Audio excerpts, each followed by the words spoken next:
Inilah kisah ajaib wafatnya Nabi Sulaiman alaihissalam, yang kisahnya diabadikan dalam Al-Quran. Banyak umat Islam yang belum tahu bahwa wafatnya Nabi Sulaiman alaihissalam itu dipenuhi peristiwa agung penuh dengan hikmah. Saking agungnya, kisahnya bahkan diabadikan dalam Al-Quran. Surah Saba ayat 14. Dikisahkan dahulu Nabi Sulaiman alaihissalam dikenal sebagai raja yang sangat berkuasa. Beliau memerintah tidak hanya manusia, tetapi juga jin, setan dan bahkan hewan. Kerajaannya makmur dan pasukannya tak tertandingi. Namun di balik semua kekuasaan duniawi itu, beliau adalah hamba Allah yang saleh, bijaksana dan taat. Beliau dianugerahi kemampuan berbicara dan memahami bahasa hewan termasuk burung, seperti kisah burung Hudhud dan Ratu Balqis. Angin tunduk padanya, memindahkannya beserta bala tentaranya kemana saja dalam sekejap. Beliau juga mampu mengendalikan jin dan setan yang dipekerjakan untuk membangun bangunan megah, istana dan benda-benda seni. Meskipun memiliki kekuasaan mutlak, Nabi Sulaiman sangat bersyukur kepada Allah. Beliau rendah hati, sering berdoa, dan selalu mengutamakan keadilan dalam pemerintahannya. Beliau menggunakan kekuatannya untuk menyebarkan tauhid dan kebenaran, bukan untuk menindas. Wafatnya Nabi Sulaiman adalah salah satu peristiwa paling unik dalam sejarah kenabian, yang menjadi bukti nyata bahwa hanya Allah yang mengetahui hal gaib. Dahulu Nabi Sulaiman alaihissalam meninggal dunia kerana ajal yang telah ditetapkan Allah subhanahu wa ta'ala. Sebagaimana manusia biasa, tidak ada penyebab fisik spesifik yang dicatat selain ketetapan ilahi. Peristiwa ini terjadi saat beliau sedang mengawasi pekerjaan pembangunan Baitul Maqdis di Yerusalem. Keajaiban terjadi pada prosesi wafatnya, di mana Nabi Sulaiman meninggal dalam posisi berdiri, bersandar pada tongkatnya, di tengah-tengah para jin yang sedang bekerja keras membangun karena para jin tidak mengetahui hal yang gaib. Mereka tidak menyadari bahwa pemimpin mereka telah meninggal. Ajaibnya tubuh Nabi Sulaiman tetap tegak berdiri dalam waktu yang cukup lama, mungkin berbulan-bulan atau bahkan bertahun-tahun. Sementara para jin terus bekerja di bawah pengawasannya yang tampak. Bayangkan selama waktu itu, tubuh Nabi Sulaiman tetap utuh, tanpa mengalami pembusukan sedikit pun. Barulah ketika rayap atau sejenis serangga tanah memakan bagian bawah tongkat beliau, tongkat itu menjadi rapuh dan patah. Tubuh Nabi Sulaiman yang sudah kaku akhirnya tersungkur ke tanah. Momen tersungkurnya jasad Nabi Sulaiman ini lantas menjadi peristiwa yang menggemparkan bagi bangsa jin dan setan.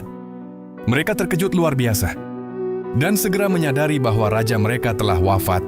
Sejak lama para jin lantas merasa sangat malu dan takut karena kebohongan mereka selama ini terbongkar. Mereka sering mengaku mengetahui hal gaib untuk menakut-nakuti manusia. Tetapi wafatnya Nabi Sulaiman membuktikan sebaliknya. Kisah ini memberikan pelajaran mendalam kepada kita, bahwa pengetahuan tentang hal gaib adalah milik Allah semata.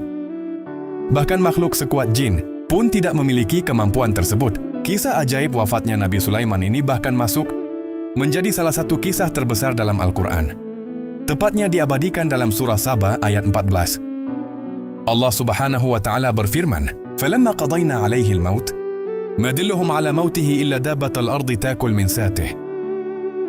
Falamma kharat bayanatil jin anna law kanu ya'lamuna al-ghaibah, ma labithu fil 'adzabil muhin." Yang artinya, maka ketika telah kami tetapkan kematian Sulaiman, tidak ada yang menunjukkan kepada mereka kematiannya itu, kecuali rayap yang memakan tongkatnya. Ketika dia telah tersungkur, jin menyadari bahwa sekiranya mengetahui yang gaib, tentu mereka tidak berada dalam siksa yang menghinakan. Ya Allah, semoga kita semua diberikan ketetapan iman, Islam dan wafat dalam keadaan husnul khotimah. Amin.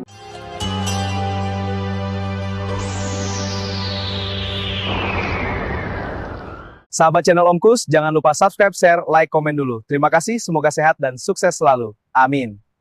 Dan juga Nabi Sulaiman juga punya kisah, semut ajaib yang bisa berbicara, dan kisahnya diabadikan dalam Al-Quran. Pernahkah kalian membayangkan mendengar semut bisa berbicara? Ternyata ribuan tahun lalu, hal menakjubkan ini benar-benar terjadi, dan diabadikan dalam kitab suci Al-Quran. Melibatkan seorang Nabi Agung yang dianugerahi mukjizat luar biasa, yaitu Nabi Sulaiman alaihissalam. Kisah ini termaktub dalam Quran Surah An-Naml. Ayat 18 sampai 19 surah An-Naml ini memiliki arti semut. Peristiwa ajaib ini terjadi di sebuah tempat yang disebut Wadi An-Naml atau Lembah Semut. Lokasi persisnya secara geografis tidak disebutkan secara spesifik dalam Al-Quran. Namun banyak riwayat menyebutkan lembah ini berada di sekitar wilayah Syam, Suriah dan sekitarnya, atau di jalur perjalanan antara Yerusalem dan daerah lain, yang dilalui pasukan Nabi Sulaiman. Semut ajaib ini digambarkan sebagai seekor ratu semut, atau pemimpin semut yang cerdas dan sangat peduli terhadap kaumnya.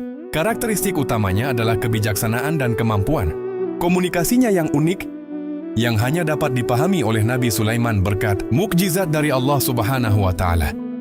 Al-Quran dan hadis tidak memberikan deskripsi rinci mengenai spesies, warna, atau ukuran semut tersebut. Namun bila dilihat secara geografi, jenis semut yang umum hidup di kawasan Syam dan Timur Tengah adalah jenis semut pekerja. Ukurannya relatif kecil, seukuran semut pekerja biasa, sekitar 2 atau 5 mil. Hal ini karena Al-Quran menyebutkan kekhawatiran semut-semut lain akan terinjak oleh pasukan Nabi Sulaiman. Semut di daerah Mediterania dan Timur Tengah umumnya memiliki warna hitam pekat, coklat gelap, atau terkadang coklat kemerahan atau merah marun. Jenis semut inilah yang diyakini sebagian orang sebagai semut yang dahulu pernah berbicara dengan Nabi Sulaiman yang paling utama dari kisah semut. Ajaib ini bukanlah ciri fisiknya, melainkan kecerdasan, kemampuan komunikasi, dan kepemimpinan sang ratu semut tersebut, yang merupakan bagian dari mukjizat yang Allah tunjukkan kepada Nabi Sulaiman. Makanan semut ini, sebagaimana semut pada umumnya, tentu saja berupa remah-remah makanan, biji-bijian atau nektar yang mereka kumpulkan. Dikisahkan cerita ajaib ini dimulai ketika Nabi Sulaiman melakukan perjalanan besar bersama bala tentaranya yang luar biasa megah. Pasukan ini tidak main-main, terdiri dari manusia, jin dan bahkan burung-burung, semuanya berbaris rapi di bawah komando beliau. Saat iring-iringan raksasa itu melintasi lembah semut, sang ratu semut melihat bahaya besar mengancam. Dalam kepanikan, ratu semut berseru kepada seluruh rakyatnya, Ya ayyuhan naml, udkhulu masakinakum la yahtimannakum Sulaiman wa junuduhu wa hum la yash'urun. Wahai semut-semut, masuklah ke dalam sarang-sarangmu, agar Sulaiman dan tentaranya tidak menginjakmu tanpa mereka sadari. Quran Surah An-Nahl ayat 18.